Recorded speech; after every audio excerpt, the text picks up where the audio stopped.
আসসালামু আলাইকুম শিক্ষার্থী বন্ধুরা, টেকনিক ইজি এডুকেশনে তোমাদের সবাইকে স্বাগত জানাচ্ছি। আমি মোহাম্মদ উজ্জ্বল।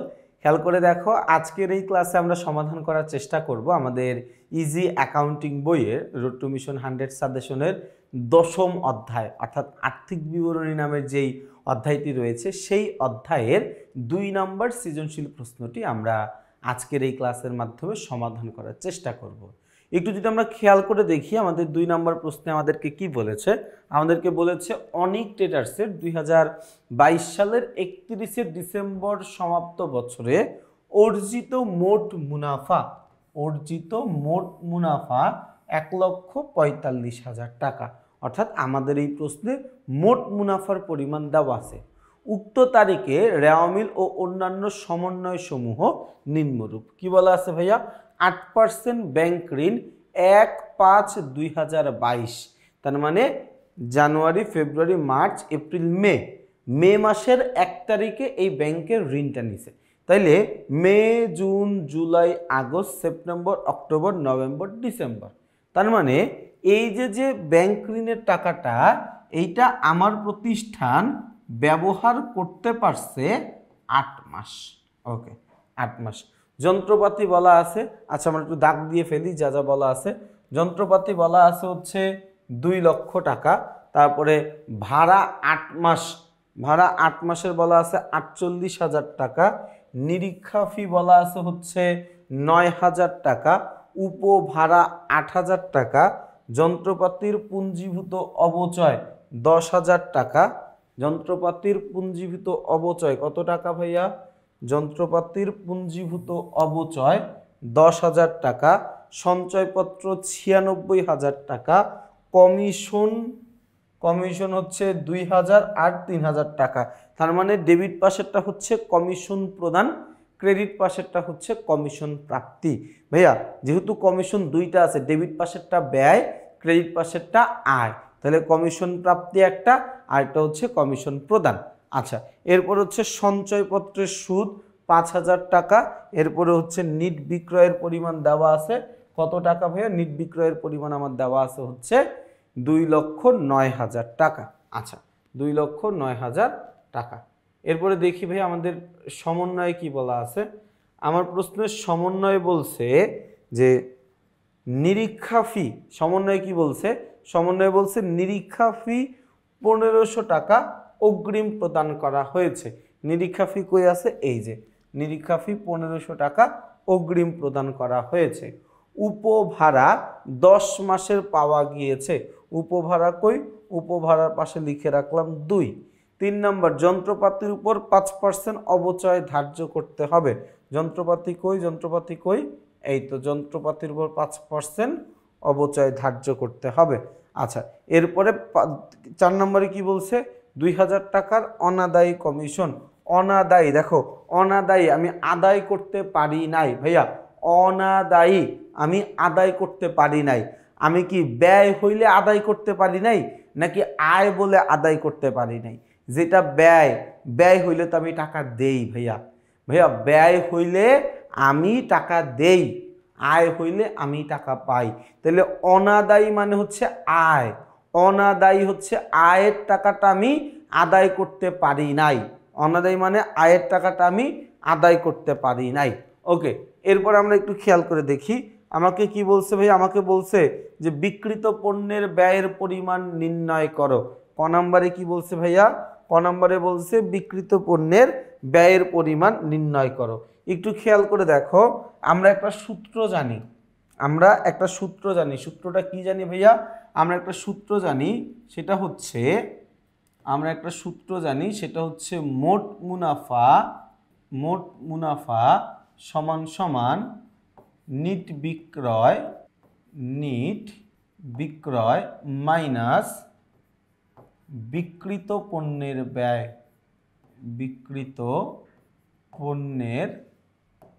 ব্যয়। ভাইয়া কি?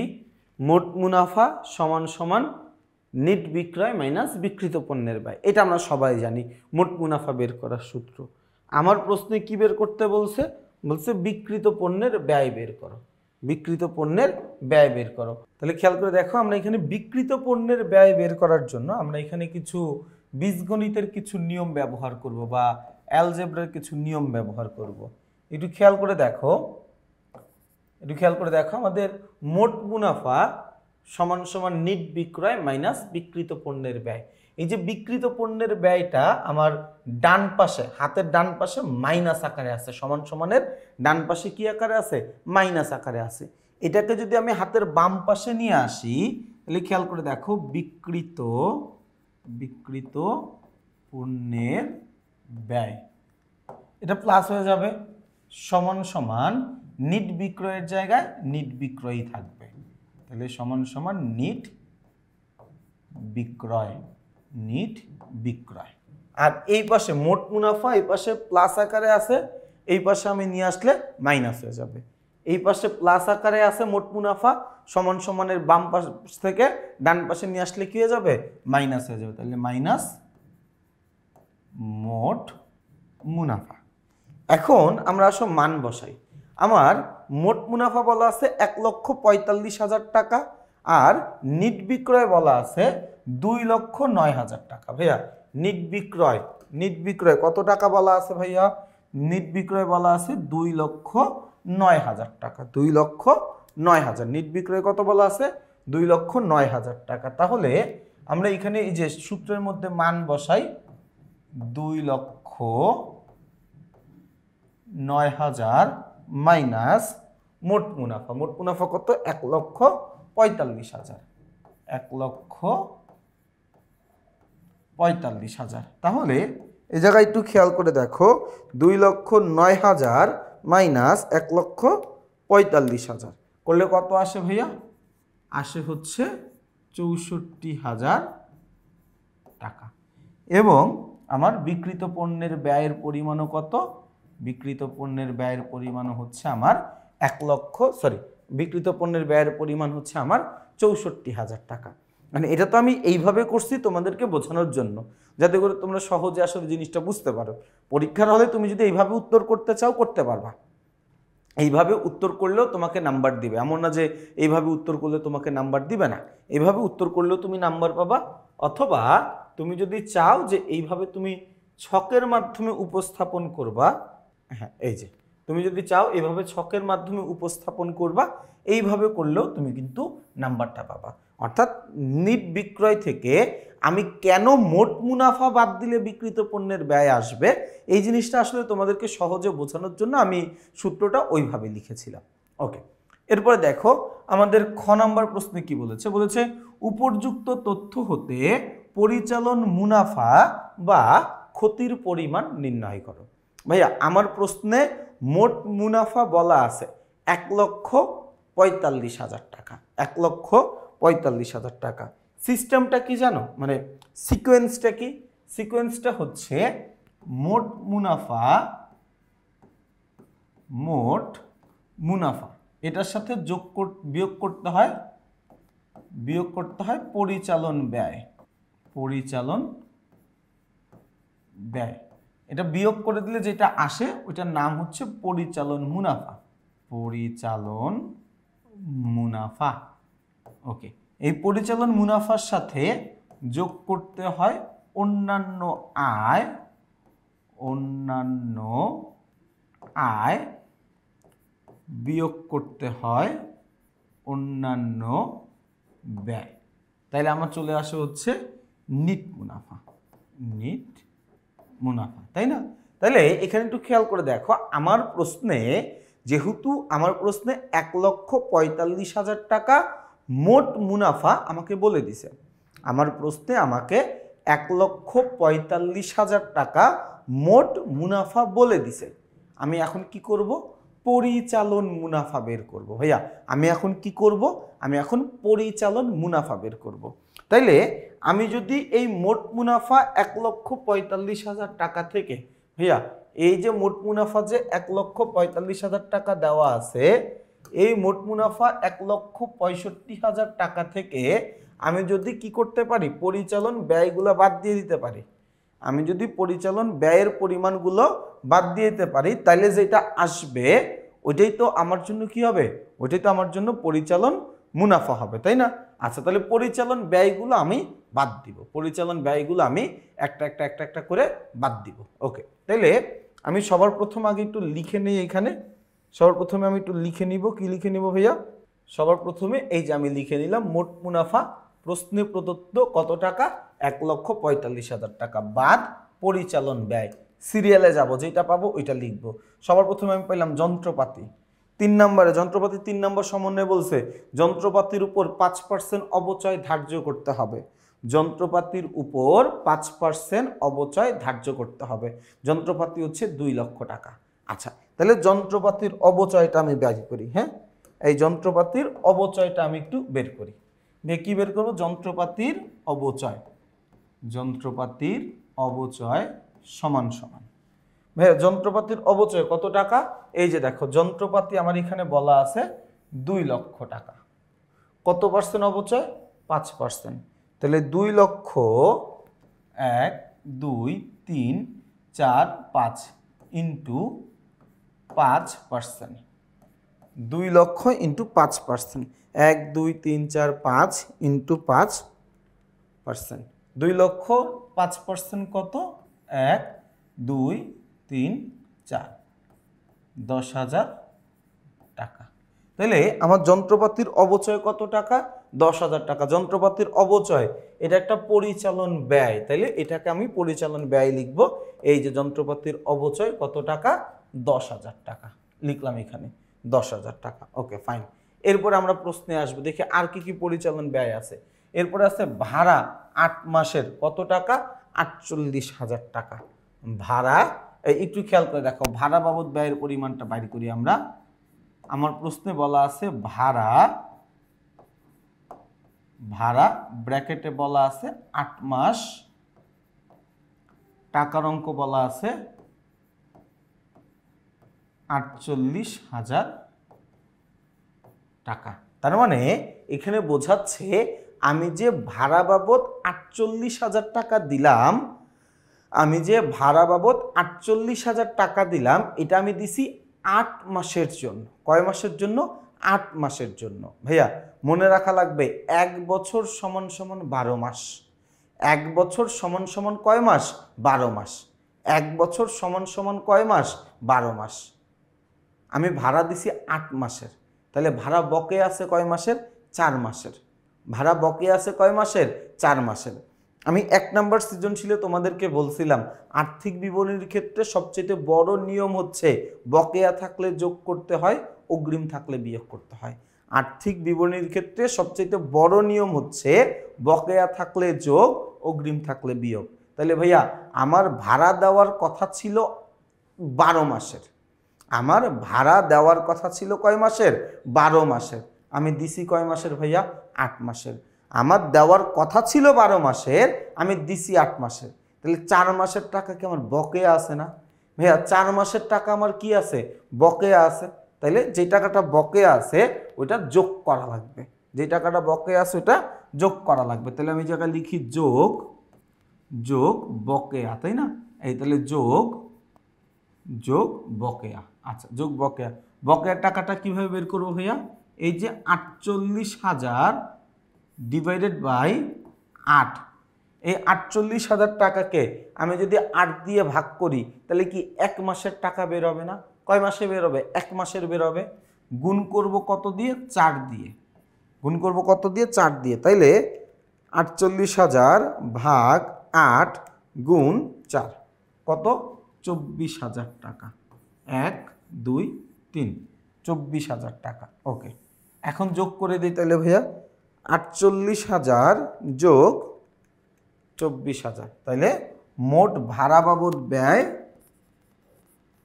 মোট ভাড়া বাবদ ব্যয় কত? 72,000 টাকা। 72,000 টাকা। ওকে, তাইলে আমি ভাড়া বাবদ ব্যয়টা লিখে আসি। আসো, এই যে ভাড়া বাবদ ব্যয়, এই যে ভাড়া যোগ বকেয়া, যোগ বকেয়া করলে কত? এই যে 48,000 আর 24,000 যোগ করলে কত? 72,000 টাকা। আমি প্রত্যেকটাই তোমাদেরকে সময় নিয়ে নিয়ে বোঝাচ্ছি, একদমই অস্থির হওয়ার কোনো কিছু নাই, ঠিক আছে? ওকে, তাহলে এই পর্যন্ত আমরা বুঝলাম। এরপরে যাই দেখি কি আছে ভাইয়া। এরপরে যাই দেখি কি আছে। ভাড়ার পরে ওকে ভাড়ার পরে আছে নিরীক্ষা ফি। নিরীক্ষা ফি আছে হচ্ছে ৯,০০০ টাকা। আবার সমন্বয়ে বলছে নিরীক্ষা ফি ১৫০০ টাকা অগ্রিম প্রদান করা হয়েছে। নিয়ম কি? বকেয়া থাকলে যোগ, অগ্রিম থাকলে বিয়োগ।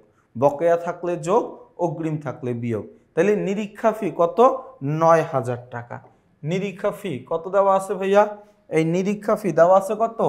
৯,০০০ টাকা। ভাইয়া একটু খেয়াল করো, আমার প্রশ্নে বলে দিছে নিরীক্ষা ফি, নিরীক্ষা ফি, তাই না? এই আমার প্রশ্নে আমাকে বলে দিছে নিরীক্ষা ফি কত টাকা বলা আছে? নিরীক্ষা ফি ৯,০০০ টাকা। ওকে, এটার সাথে যোগ করব কি? যোগ বকেয়া।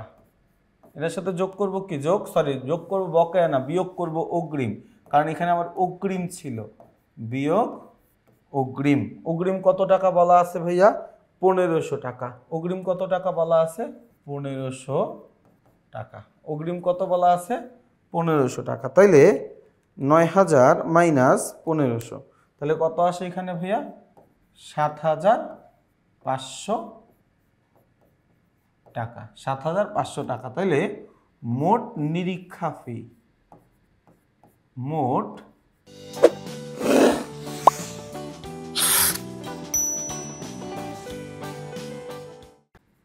নিরীক্ষা ফি কত? ৭,৫০০ টাকা। ওকে, তাহলে দেখি তো ভাই আমরা কি করছি এখানে। এই যে দেখো, নিরীক্ষা ফি বাদ অগ্রিম প্রদত্ত নিরীক্ষা ফি। ৯,০০০ টাকা থেকে বাদ দিব কত? ১৫০০, থাকবে কত? ৭,৫০০। ৯,০০০ টাকা থেকে বাদ দিব কত? আচ্ছা, এখানে একটু ক্যালকুলেশনে ভুল আছে। ৯,০০০ মাইনাস, ও না ঠিকই তো আছে, ১৫০০ বাদ দিব, ৭,৫০০। ওকে, এরপরে গিয়ে দেখি আমাদের প্রশ্নে আর কি আছে। আর কি আছে? উপভারত আয়, যন্ত্রপাতির অবচয়, সঞ্চয়পত্র, কমিশন। দেখো, কমিশন দুই জায়গায় দেওয়া আছে, ডেবিট পাশেও দেওয়া আছে, ক্রেডিট পাশেও দেওয়া আছে। ডেবিট পাশে আছে মানে কমিশন প্রদান দেওয়া আছে, ক্রেডিট পাশে দেওয়া আছে মানে কমিশন প্রাপ্তি দেওয়া আছে। এখন কমিশন প্রদান এটা আমার জন্য একটা ব্যয়, কমিশন প্রদান এটা আমার জন্য আবার ব্যয় কত টাকা? ২,০০০ টাকা। তাহলে এই যে কমিশন প্রদান আমি এখানে লিখলাম ২,০০০ টাকা। তাহলে আমার পরিচালন ব্যয় কত? ৭২,০০০, ৭,৫০০, ২,০০০, আর কত ভাইয়া? আর হচ্ছে যন্ত্রপাতির অবচয় ১০,০০০। এই সবগুলো যোগ করলে আমার মোট পরিচালন ব্যয় আসে ৯১,৫০০ টাকা। মোট পরিচালন ব্যয় আসে ৯১,৫০০ টাকা। আমাকে বের করতে বলছে পরিচালন মুনাফা, আমাকে বের করতে বলছে পরিচালন মুনাফা। পরিচালন মুনাফা এটা বের করার সূত্র হচ্ছে মোট মুনাফা মাইনাস পরিচালন ব্যয়। পরিচালন মুনাফা এটা বের করার সূত্র হচ্ছে মোট মুনাফা মাইনাস পরিচালন ব্যয়। তাহলে আমার মোট মুনাফা দেওয়া আছে ১,৪৫,০০০ মাইনাস মোট পরিচালন ব্যয় কত? ৯১,৫০০ করলে কত আসে? ৫৩,৫০০। যেহেতু পজিটিভ আসছে তার মানে এটাকে আমি বলতে পারি এটা হচ্ছে আমার জন্য পরিচালন মুনাফা। তাহলে ভাইয়া আমার এই প্রশ্নের খ নাম্বারের উত্তরে পরিচালন মুনাফা কত টাকা হবে? কত টাকা হবে? ৫৩,৫০০ টাকা। আমরা আলহামদুলিল্লাহ খ নাম্বারটাও খুব ভালো মতো করে ফেলতে পারলাম। খ নাম্বার প্রশ্নটাও আমরা আল্লাহ তাআলার অশেষ রহমতে সুন্দর মতো করে ফেললাম। এখন আমরা আসি গ নাম্বারের প্রশ্নে। হ্যাঁ, আমাদের গ নাম্বার প্রশ্নে আমাদের কাছে আসলে কি জানতে চাইছে বা গ নাম্বার প্রশ্নে আসলে কি জিজ্ঞাসা করছে, তাই না? এই গ নাম্বারের প্রশ্নে আমাদেরকে কি জিজ্ঞাসা করছে? বলছে পরিচালন মুনাফা ৬৫,০০০ টাকা ধরে, তার মানে এই বেড়াগো আমি মাত্র পরিচালন মুনাফা যে বের করছি ৫৩,৫০০, এটা দিয়ে তাকে মন ভরতো না। এই যে আমি যে মাত্র বের করলাম ৫৩,৫০০, এটা দিয়ে তাদের মন ভরবে না। এটা দিয়ে তাদের কি হবে না? এটা দিয়ে তাদের মন ভরবে না। তারা কি বলছে যে এমনি হইতো না, তুমি আবার করো নতুন করে, তুমি আবার নতুন করে এখন পরিচালন মুনাফা ধরো, তুমি আবার নতুন করে পরিচালন মুনাফা ধরো কত? ৬৫,০০০ টাকা। নতুন করে আমাকে পরিচালন মুনাফা ধরতে বলছে কত টাকা? ৬৫,০০০ টাকা। এই ৬৫,০০০ টাকা পরিচালন মুনাফা ধরে আমাকে নিট লাভ বা নিট ক্ষতি বের করতে বলছে। আমাকে বলছে যে ভাই তুমি পরিচালন মুনাফা ধরো, কত ধরো? ৬৫,০০০ টাকা ধরো, ধরে এরপরে তুমি কি করো, নিট লাভ বা নিট ক্ষতি বের করো। তাহলে পরিচালন মুনাফা থেকে নিট লাভ বের করার সূত্র কি জানো? পরিচালন মুনাফা, যেহেতু আমি পরিচালন মুনাফার পরিমাণ জানি, তাই না? তাইলে পরিচালন মুনাফা যোগ পরিচালন মুনাফা যোগ অন্যান্য আয় বিয়োগ অন্যান্য ব্যয়। তাইলে পরিচালন মুনাফার সাথে আমি যোগ করব অন্যান্য আয়, বিয়োগ করব অন্যান্য ব্যয়, যোগ করব অন্যান্য আয়, বিয়োগ করব অন্যান্য ব্যয়। যদি এইটুকু আমি করে ফেলতে পারি তাহলে আমার চলে আসবে হচ্ছে নিট মুনাফা। এইটুকু যদি আমি ক্যালকুলেশন করতে পারি আমার আসবে কি নিট মুনাফা। ওকে, নিট মুনাফা চলে আসবে। তাহলে আমি যেহেতু এখানে জানি আমার পরিচালন ব্যয় ৬৫,০০০, আমি একটু তাহলে পরিচালন ব্যয়টা আগে একটু বসায় নিই। আসো, পরিচালন ব্যয়টা আমরা একটু ছকে আগে বসায় নিই। ওকে, তাহলে এই জায়গায় দেখো পরিচালন মুনাফা প্রশ্নে প্রদত্ত কত টাকা? ৬৫,০০০ টাকা। কত টাকা? ৬৫,০০০ টাকা। ওকে, লিখলাম। এটার সাথে যোগ করব যোগ অন্যান্য আয়, যোগ করব কি যোগ অন্যান্য আয়, যোগ করব কি যোগ অন্যান্য আয়, তাই না? আচ্ছা, অন্যান্য আয়ের মধ্যে আমি গিয়ে দেখি সবার প্রথমে কি পাই। সবার প্রথমে উপভাড়া কত দেওয়া আছে? উপভাড়া দেওয়া আছে ৮,০০০। উপভাড়ার সাথে ২ নম্বর সমন্বয় বলছে উপভাড়া ১০ মাসের জন্য পাওয়া গেছে, উপভাড়া ১০ মাসের জন্য পাওয়া গেছে, তাই না? আচ্ছা, তাহলে আসি উপভাড়ার গ্যাঞ্জামে আসি। এই উপভাড়ার গ্যাঞ্জামের মধ্যে আসি। উপভাড়া যেটাকে আমরা ইংরেজিতে বলি হচ্ছে সাবলেট। উপভাড়া আমার প্রশ্নে দেওয়া আছে কত টাকা? উপভাড়া আমার প্রশ্নে দেওয়া আছে ৮,০০০ টাকা। আমার প্রশ্নে দেওয়া আছে কত? ৮,০০০। উপভাড়া আমার প্রশ্নে দেওয়া আছে কত? ৮,০০০ টাকা। এবং আমাকে এইখানে প্রশ্নে বলেই দিছে উপভাড়া পাওয়া গেছে কয় মাসের জন্য? ১০ মাসের জন্য। ভাইয়া ১ বছর সমান সমান কয় মাস? ১২ মাস। ১ বছর সমান সমান মাস কয়টা? ১২টা, ১২ মাস। আমি উপভাড়া পাইছি কয় মাসের? ১০ মাসের। তাহলে ভাইয়া পাই নাই কয় মাসের? ২ মাসের। যেইটা আমি পাই নাই ওইটা কি আমার জন্য বকেয়া না? ভাইয়া যতটুকু টাকা আমি পাই নাই ওটা তো আমার জন্য বকেয়া। আমি কি বলছি? আর্থিক বিবরণীর ক্ষেত্রে বকেয়া থাকলে যোগ, অগ্রিম থাকলে বিয়োগ। বকেয়া থাকলে যোগ, অগ্রিম থাকলে বিয়োগ। তাইলে এখানে আমার কি করা লাগবে? যোগ করা লাগবে, যোগ বকেয়া। এখন বকেয়ার টাকাটা কেমনে বের করব? এই ৮,০০০ টাকা আমি দিছি কয় মাসের জন্য? ১০ মাসের জন্য। বকেয়া আছে কয় মাসের? ২ মাসের। তাইলে এইটুকু ক্যালকুলেশন যদি আমরা করি ৮০০ আর তাইলে ১৬০০ টাকা, ১৬০০ টাকা। তাইলে মোট উপভাড়া বাবদ আয়, মোট উপভাড়া বাবদ আয় ৮,০০০ যোগ ১৬০০, তাইলে হচ্ছে ৯,৬০০ টাকা। তাহলে উপভাড়া বাবদ কত টাকা? ৯,৬০০ টাকা। ওকে, তাহলে এই যে দেখো আমি এখানে লিখলাম উপভাড়া, এরপর হচ্ছে যোগ অনাদায়ী বা বকেয়া উপভাড়া কত ভাইয়া? ৮,০০০ আর ১৬০০ যোগ করলে ৯,৬০০, যোগ করলে কত? ৯,৬০০। ওকে, এরপরে আমরা যাব দেখি আর কি কি আয় আছে। আমরা দেখি। ওকে, উপভাড়া গেল, তারপর হচ্ছে সঞ্চয়পত্র কত? ৯৬,০০০। এটা তো আসবে না। কমিশন, দেখো কমিশন দুইটা ছিল, একটা ছিল কমিশন প্রদান আর একটা হচ্ছে কমিশন প্রাপ্তি। ৩ নম্বরে ৩,০০০ টাকা হচ্ছে কমিশন প্রাপ্তি।